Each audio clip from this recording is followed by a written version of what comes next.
you guys really have it tough, arriving on the scene with a mental health issue or a situation, a domestic violence situation, where people are under so much pressure. When I was going through training, the director of our academy said, you won't survive in this field if you don't have some kind of faith behind you. What we as believers can do to address it, not just address it when it happens, but to help prevent it. I don't want our part to start when something bad happens. I want our part to start before something bad happens. We assess the community needs. What they need is what we give. It takes a village to address this issue. A person should be able to come to any church and get help at whatever way they can.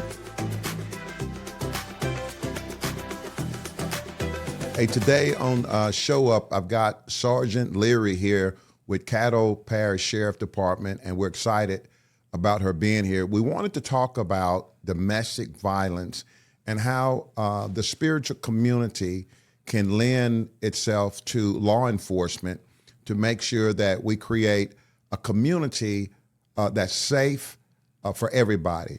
So, Sergeant, I almost said Lieutenant. So you're gonna be. That means you're gonna be a lieutenant soon, if I'm thinking that right spiritually. So, Sergeant Leary, you are. I'm excited to have you today. I'm excited to have you. I'm excited today. to be here. Thank you. I wanted to talk about domestic violence. I was watching the news. Everything that's been going on in our city. The last few weeks.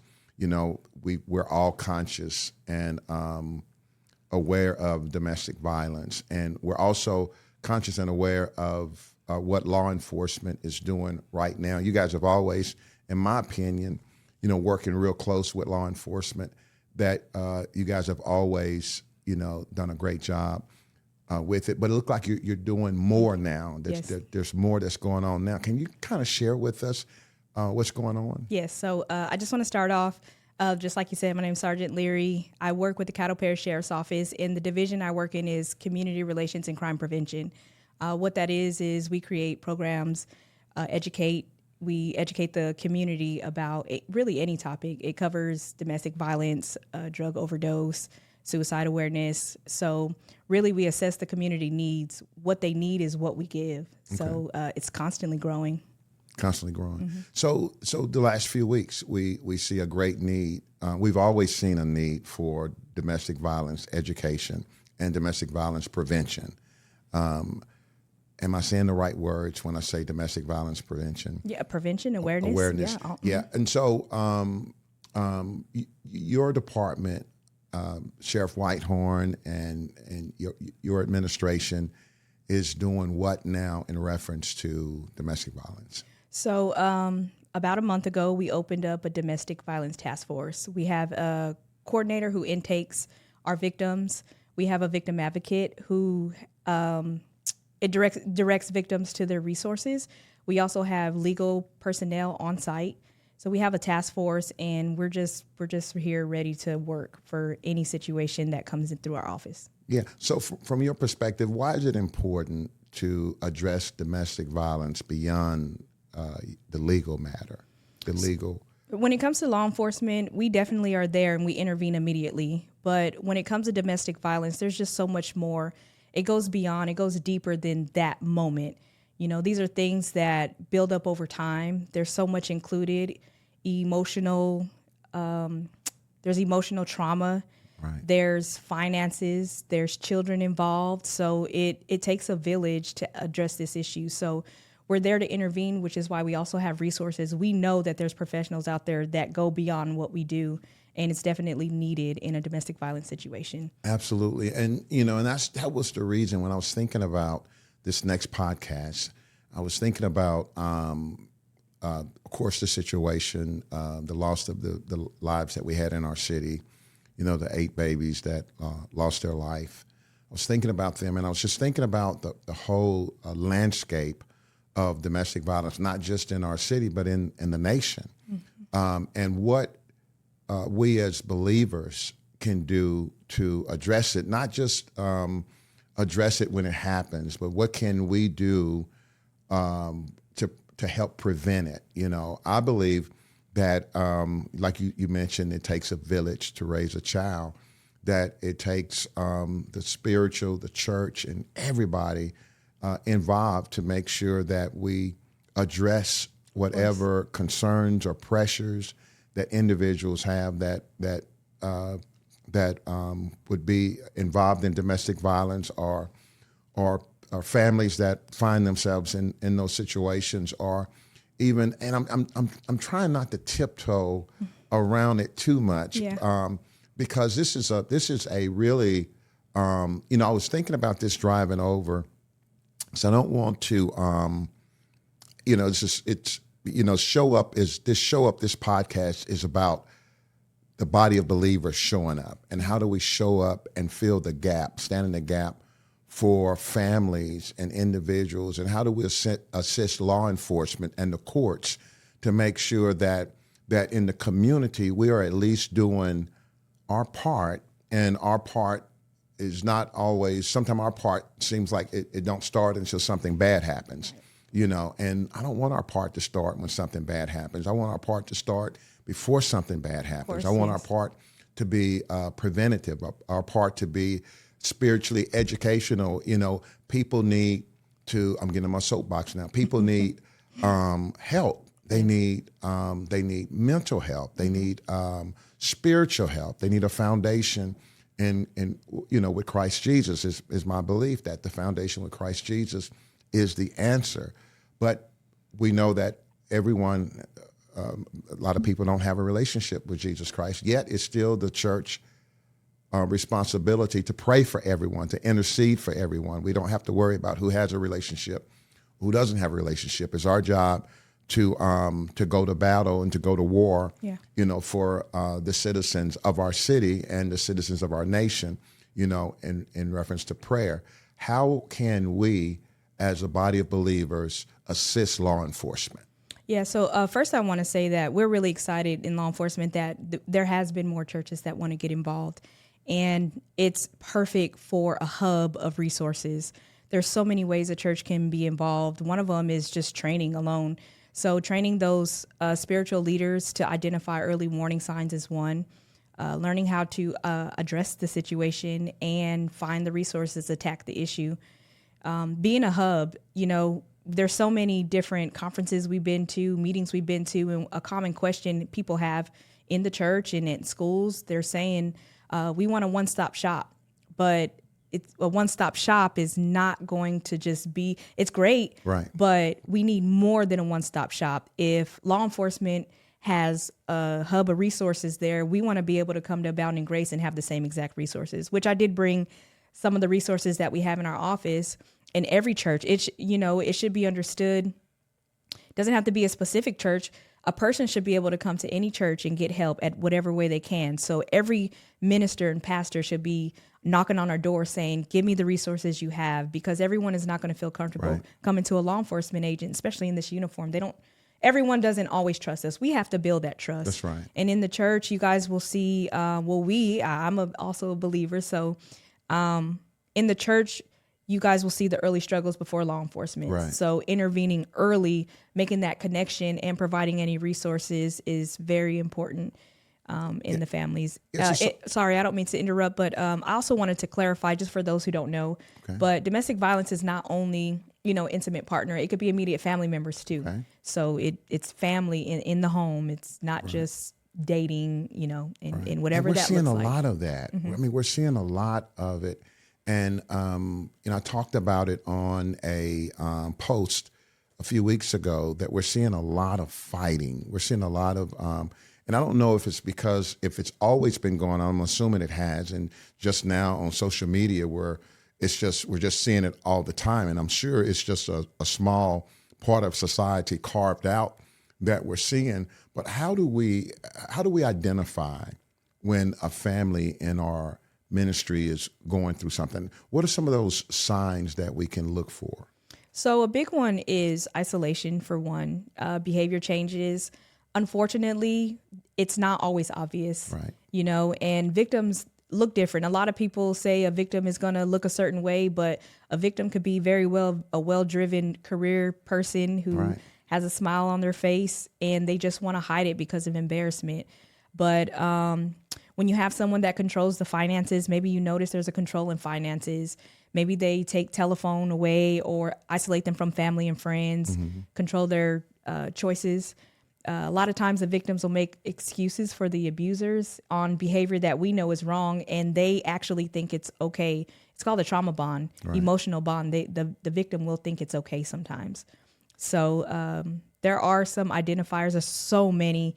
Some of them are obvious and some of them are not. But there's some training. A lot of our advocates and our legal advisors, they come in, they'll be more than happy to give that actual training. Yeah, I'm excited about hearing some of the things that I've been hearing and witnessing some of the things that I've been witnessing, not only from the sheriff department, but from SPD, from the police department, also in our city, and from the mental health community, who's all trying to rally together. And it just didn't start during this situation. I guess being connected, retired from the fire service, I've been watching how the crisis teams have been forming and law enforcement have been partnering with, mental health professionals, and also officers have been trained to identify situations where they can deal with mental health issues, because you guys really have it tough. I mean, the law enforcement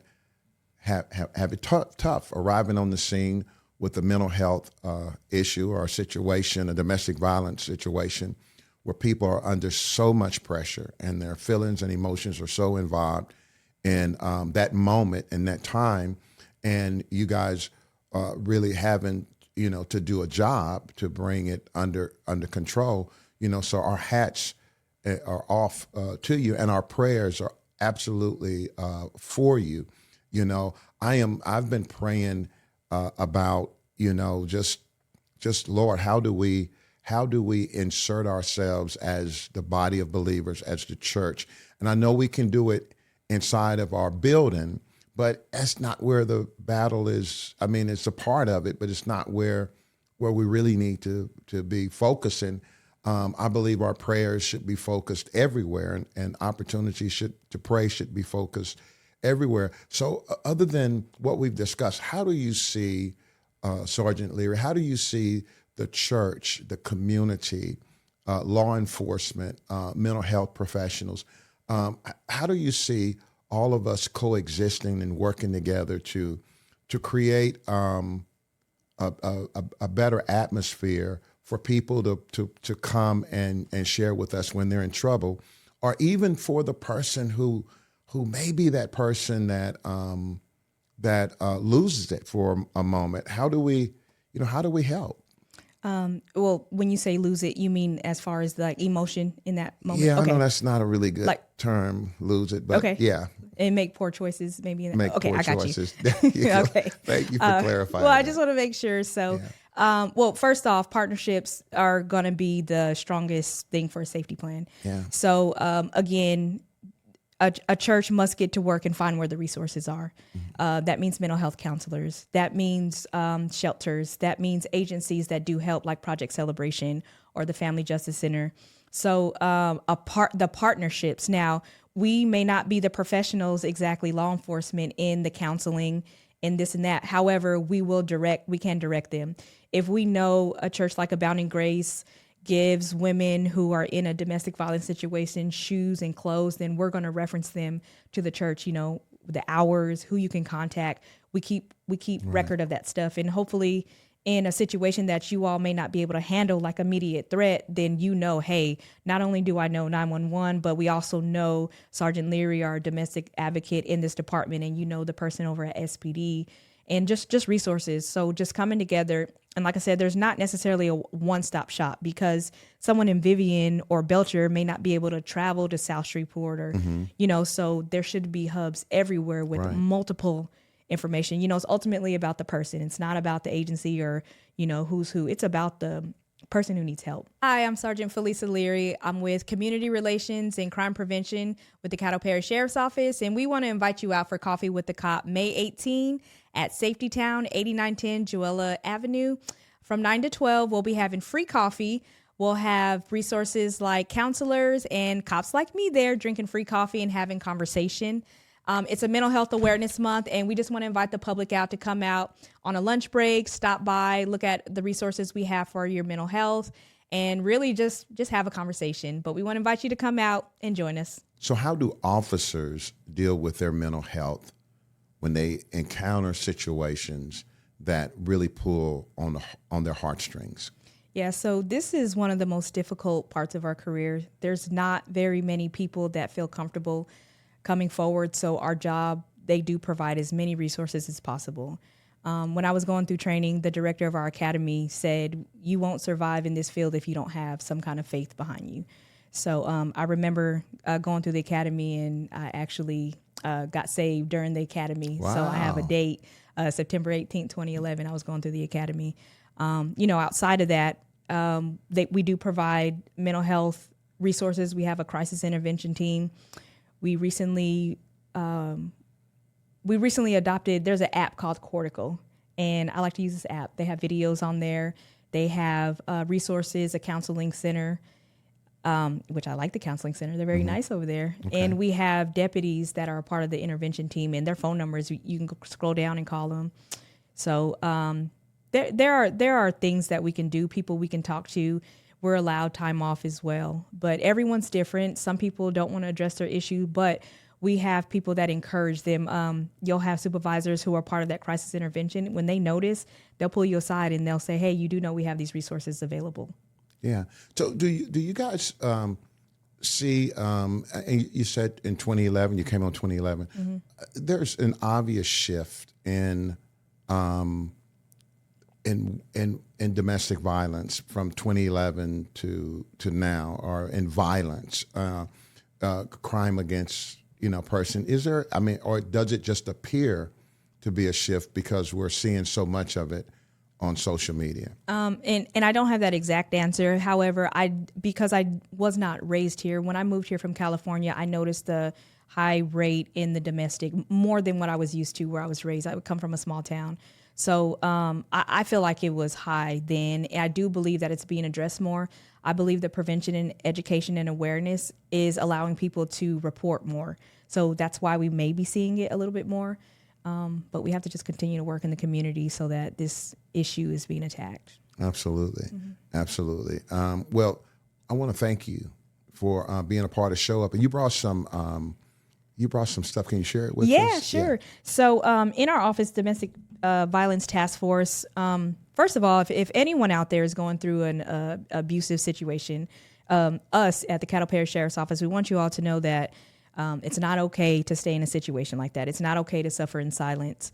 There is support out there and there's resources, and we have resources.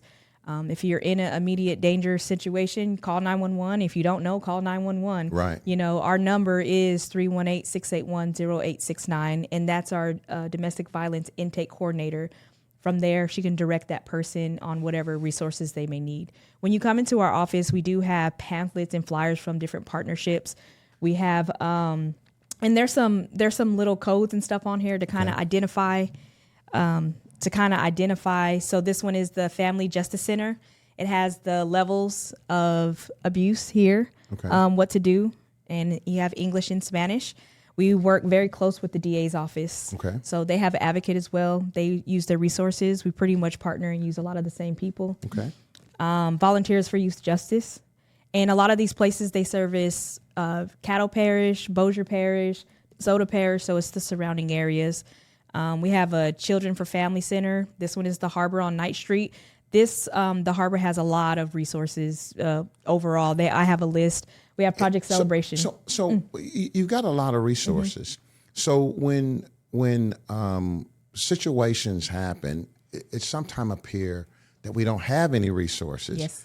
Is it just that we're not aware of the resources, or that's got to be the case, because these resources didn't just pop up? Oh, no, that's overnight. correct. And that's why, as law enforcement officers, we are saying, churches, please have this information. Right. And I brought these here for you to keep. Okay. Yes, keep them. There's more than one agency that will help. And now there are a lot of people that think they have to be the one to act and do something. No, get them to the right agency, and that person has the resources for them.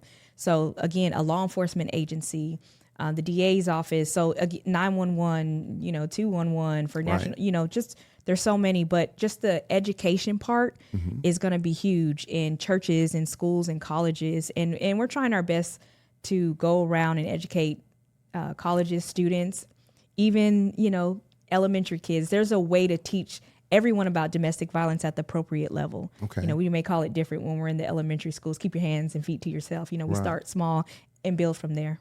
Wow. Well, so a church, I know you guys did something at my mom's church here recently at Galilee. Absolutely. Baptist Church. We're still doing it. It's my home church. Yeah. So you guys have a program. Tell me about that program. So Galilee Baptist Church, every Wednesday, starting last Wednesday, we have it's called Healing Matters. Okay. So it's a wonderful program. I felt very blessed last Wednesday when I was there. But they have a mental health specialist there, and then they have us there, and it's our domestic violence task force. We have our advocate, and we have our attorney there to answer any questions. The mental health specialist will go over definitions of what domestic violence is, what's available. And again, that's only one agency. There's more counseling. The domestic violence task force, we had a lot of questions, and sometimes we don't know what the questions are until they're asked. Okay. And it was very informational. People ask, what do we do? You say something, see something. What does that mean? Well, the resources. So if we have to find out what the resources are. In this situation, you may do this. In that situation, one of the biggest things is making a connection with that person, though. Right. Making a connection, because isolation is big in abuse. Take that person away from the resources, and they're able to do what they need to do. So making a connection, keeping a connection. Yeah. I've seen families that, and of course, pastors always experience this sometime in their career, where they've got members or family members of folks who go through domestic violence. I have situations with domestic violence. And in a lot of cases, they don't want to report or they want to share, because that person may lose their job or maybe, of course, will be arrested. Yep. And all of those dynamics exist, Yeah. When a family... It's very common, and that's a reason why people don't report. It's a fear of retaliation. It's financial. I'm going to lose the breadwinner. Right. I don't want to get my children involved. Again, it could be trauma bond. Right. The lack of resources. I didn't know resources was out there. So there's a lot of reasons why people don't support. But if the abuser is that financial provider, that's when help. Yeah. The community support comes into place, and it's not easy. Yeah. One of the most dangerous times for a victim is when they leave. So, we have to be there to support. It's a dangerous time. How do we help the abuser? How do we keep the abuser from abusing? So I believe that as a church, that spiritual growth can make a person personally accountable. So personal accountability can bring behavior changes, because apologies are not enough. Right. So just keeping that person accountable through faith. Right. I mean, I think I knew the answer to that, but I always think about these, a lot of abusers are believers of Jesus Christ, believers of the Word of God. Yeah. And I don't want to say, I wish we could reach them. I wish we could address them before they got to that place where they're abusing someone. And outside of that, if there's a crime eventually committed, then a lot of times the courts will give them obligation to attend certain meetings and stuff. Right. Whether if it's 1 time, 10 times, 18 times, there are some things in place in the court system as well. Great. Well, hey, I'm excited and thankful that the Caddo Parish Sheriff Office allowed you to come and be with us today. You. Hats off to Sheriff Whitehorn and to your supervisor. Thank you. Who's your supervisor? Chief Jackie Winston. Amen. Yeah. Great. Hats off to all that you do, and to law enforcement.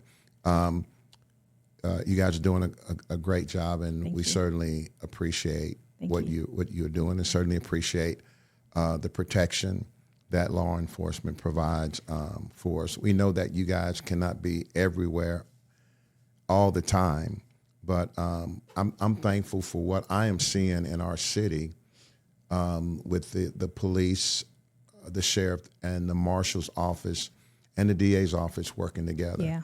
I'm excited to see that. We're And excited as well. It seems to be working better than in the past. And Pastor, I also brought you a purple ribbon. What? So, yes. I get a So, gift. This is the yes. first time I've done a podcast. Oh my goodness. and I Yes, get it's it. a purple ribbon. Okay. It's domestic violence awareness. It's a conversation starter too. So someone asks you about it and you can take the opportunity to educate them on what you know now. Okay, great. So tell me more about this. This is a purple. Yep, it's a purple ribbon. Purple represents domestic violence. And so you just, we wear it's a conversation piece because people do ask, what's You're purple absolutely for? right. It's a conversation. Yeah. So you guys hand these out to, I guess whoever. Whoever. Yeah, whoever, when they're available. And this is just a reminder that we stand against domestic violence, and we stand against domestic violence. Yes. If you had some ending words, how would you end? What would you say to someone that may catch this podcast, they maybe watch this podcast, and what would you say to them? Maybe they're in a domestic violent situation, and they've been listening, to the resources and our conversation. What would you say? The main thing is, I would tell them, you are not alone. It may feel that way. You are not the blame. You can look in the camera and tell them right there. You are not alone. You are not the blame. You are never the blame. There are resources out there. If in doubt, call 911. Just let them know you think you're in a situation. You don't have to be sure. Don't be afraid to pull away from the abuser. Those are manipulation. Those are certain games.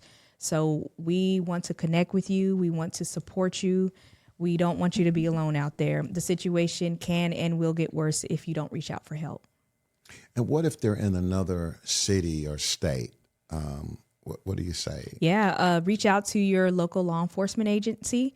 Reach out to your local churches, to whatever's available. And I encourage all churches to get involved in helping the community and just being a resource hub, whether if it's mental health, domestic violence, suicide prevention. There's so many topics that a church could come into play and help. So. Amen. Well, Sergeant Leary, we're excited. Yes. I'm excited and thankful. Thank you. To have you here. And I'm thankful for what you are doing for our community. Yes. What you're doing for our community. And you do it with such joy. Thank you. With such joy. And I've got my my purple ribbon on, and I'm going to keep it on. Okay. When you see me, I'll have this on. Okay, good. And you're right, it's a conversation piece. And I want everyone to know that we are against domestic violence, and we support you, and we're here for you if there's ever something that our church can do. Not just this church or this pastor. There are many pastors out there that have the exact same heart, and a lot of times we don't know what to do. We don't know how to get involved or what to do. But we want to be involved, and we want to do something. We want to know that we can be the hands of God extended to help you in any possible way. So again, I want to thank you for coming. I want to thank again Sheriff Whitehorn for allowing this to be. Yes. And to God be the glory. Hey, we'll see you on the next episode of Show Up. God bless. Thank you.